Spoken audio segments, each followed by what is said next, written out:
வணக்கம் உறவுகளை, நான் உங்கள் சிவா. இப்போ நம்ம எங்கே இருக்கோம்னா நம்ம கோயம்புத்தூர் அரசூரில் தாங்க இருக்கோம். நம்ம 30 days சேலஞ்சில் இன்றைக்கி டே 3யோட எர்னிங்ஸை பார்க்க போகிறோம். எவ்வளோனா நேற்றும் நம்மளுக்கு எதுவுமே பெருசாக ஆர்டரே கிடைக்கலைங்க. நானும் நேற்று ஒரு 12 1 மணி வரைக்கும் இருந்தேன்.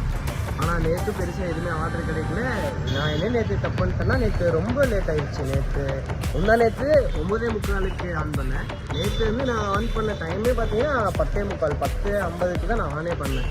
ஸோ அதுலேயே ரொம்ப டிலே ஆகிடுச்சு. நேற்று மொத்தமாக ஓட்டுறது எவ்வளோன்னு கேட்டிங்கன்னா 159 ரூபாய்க்கு தாங்க நேற்று மொத்தமாகவே ஓட்டியிருக்கோம். சரி பரவாயில்ல அப்படின்னு பார்த்தா நேற்று ரொம்ப டயர்டும் ஆயிடுச்சு. 1 மணி வரைக்கும் ஓட்டினா நேற்று ஒர்க்கும் கொஞ்சம் அதிகமாகிடுச்சுங்க. சரி அப்படின்ட்டு இன்னைக்கு காலையிலே நான் ஓட்டுறதுக்கு நான் நேற்று கூட கிளம்பியாவது வந்தேன் ஓட்டலான்ட்டு. ஆனால் இன்றைக்கி நான் கிளம்பி கூட வரல. ஏன்னா எப்படி ஆர்டர் கிடைக்காதுன்னு ஒரு மைண்ட் செட்டில் இல்லை. சோப்பலாங்கி தனம் தான், வேறு ஒன்றும் இல்லை. இப்போ நம்ம டோட்டலாக எவ்வளோ ஏர்ன் பண்ணியிருக்கோம்னு பார்த்தீங்கன்னா, நம்ம